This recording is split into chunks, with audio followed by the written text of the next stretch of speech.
Hey guys, I hope you're having a good week so far. It is almost Friday.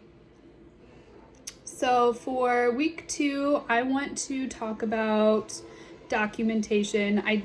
It's not listed on the topics, but I feel like it's very relevant and prominent to practicum. So, for me, I right now am really behind on my notes. Um, and I don't normally let myself get this far behind. It has just been a weird week this week. I've had 3 new clients, and we've also been doing more home visits. The policy now, or like the expectation, is that if we are able to meet with the client at their home outdoors, we meet with them outdoors. Otherwise, telehealth is still appropriate and allowed.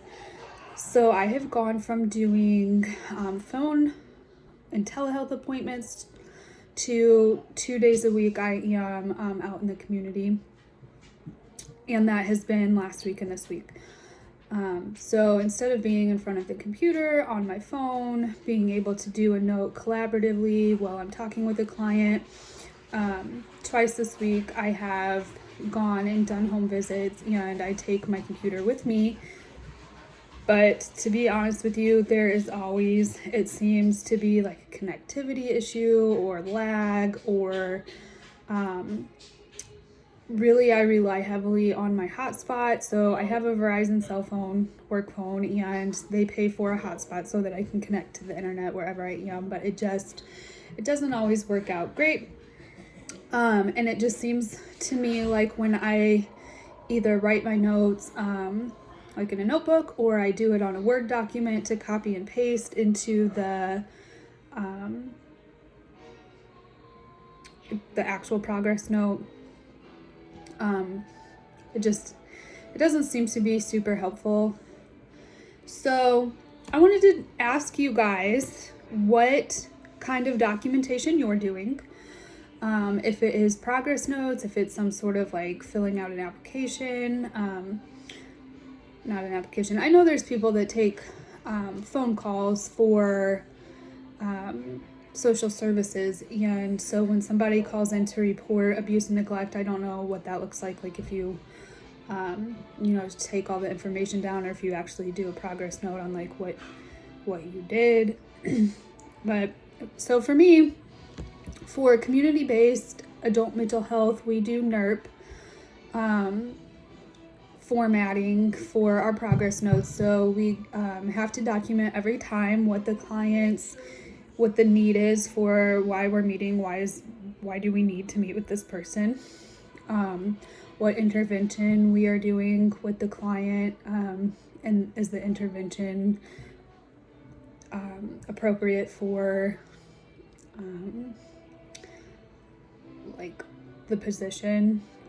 So for example, I'm working on like coping skills or providing resources or something like that. I'm not going to someone's house and doing something that would be considered outside of my expertise.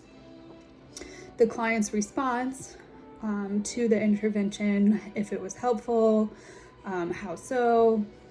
If it wasn't helpful, how so? And then the plan for treatment. So am I going to be meeting with this client again tomorrow, next week, next month? Am I going to refer the client somewhere? We also are required to document for safety every time that we meet with somebody. So I always assess for suicidal and homicidal ideation, self-harm, substance abuse, any risk factors. Right now, we're also at every appointment assessing for COVID concerns, COVID symptoms, if the client is wanting the COVID vaccine, have any of their basic needs been affected because of COVID. And then we also, just in my position, are required to review upcoming appointments and medication adherence at every appointment. So for me, that's what my notes look like. It is very hard for me to keep up with notes because it's not something that I am able to submit my notes up to 3 days after the date of the appointment. And so a lot of times I do I do like part of the note, and then at the end of the day I find I'm finishing up my notes. Sometimes it's the next day. This week, honestly, I probably have like 12 notes that I am behind on, and I'm just gonna have to sit down and knock them out. It is so important to not do that. It's so important, especially, and I've talked about this with my supervisor, to get in, to start good habits as you're starting out in your social work career, to have really good collaborative practices where you're doing progress notes with the clients and finishing the note as you're finishing up with the client. So my question for you guys this week is, what are your strengths? What are your weaknesses when it comes to documentation? Do you have any tips for me to be better at collaborative documentation? Have you, especially for those of you that have been doing notes for longer, are there anything that sticks out to you guys as far as like making your life easier, not getting behind on notes? Let me know where you're at with all of that, and I will try to respond to all of you guys, and have a great week. Thanks.